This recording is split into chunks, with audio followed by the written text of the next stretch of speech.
time when we have a baptism of children, I find myself thinking, I wonder what their lives are going to be like.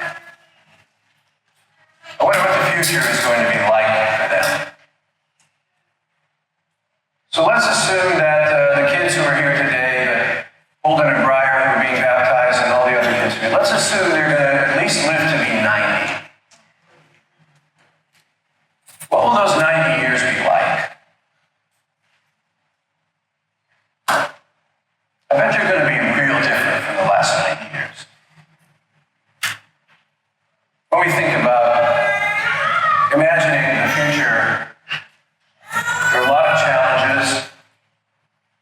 I'm not going to enumerate them. We probably would all come up with the same things if I did. A lot of challenges. Some amazing promise. Some frightening peril. What will those 90 years be like? Here's my best guess. I have no idea. I have no idea what those years are going to be like. I just have to shrug my shoulders and say, I don't know. We can be a little more solid in knowing about what kind of people we need to have going into the future. And that's not that different from the past. In the gospel today, Jesus portrays two types of leaders. One is the kind of leader that dominates and rules with power. Well, sometimes they're kindly and are looked upon as benefactors, but they're still dominating. For that kind of person, whether they rise to the top of leadership or find themselves somewhere else, life is a power struggle. It's about the strongest survive. It's about there are winners and losers, and you want to be one of the winners.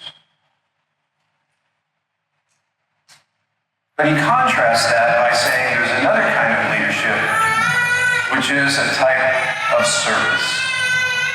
Leaders who serve. And that's what he says he is. And that's the kind of kingdom that he is inaugurating when he says to his disciples, I give you a kingdom. Kingdom of service. Doesn't mean there's not a place for leadership. As the great commencement address at Princeton said years ago, they also serve for leading. But there's a difference between leaders who see themselves as serving and leaders who see themselves as dominating.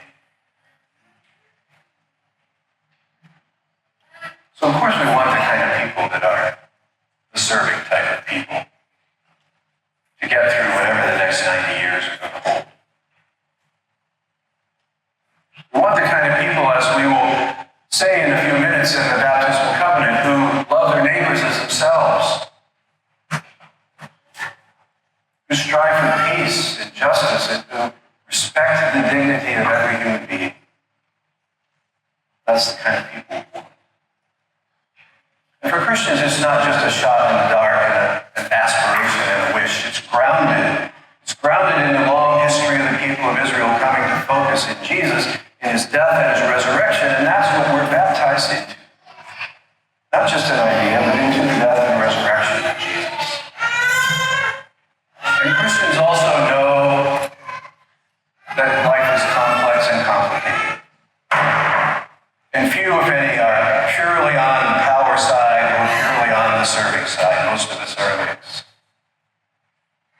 The question is, how do we have our life tilted in the direction that becomes more and more a life of service? And that's something we just can't do on our own efforts. We need the grace of God. We need the power of God's Holy Spirit. In a few minutes, we will pray this beautiful prayer in baptism when we are recognizing that in baptism, God, the Holy Spirit, comes to work in our lives. And this is what we'll pray for today. Sustain them, O Lord, in your Holy Spirit. Give them an inquiring and discerning heart, the courage to will and to persevere, spirit to know and to love you, and the gift of joy and wonder.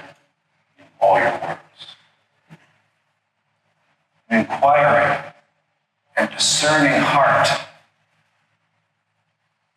the courage to will and to persevere, spirit to know and to love God, and the gift of joy and wonder in all your works. There is no greater gift that Holden and Breyer could have for the next 90 years than those things. And there's no greater gift that any of us can have than those things.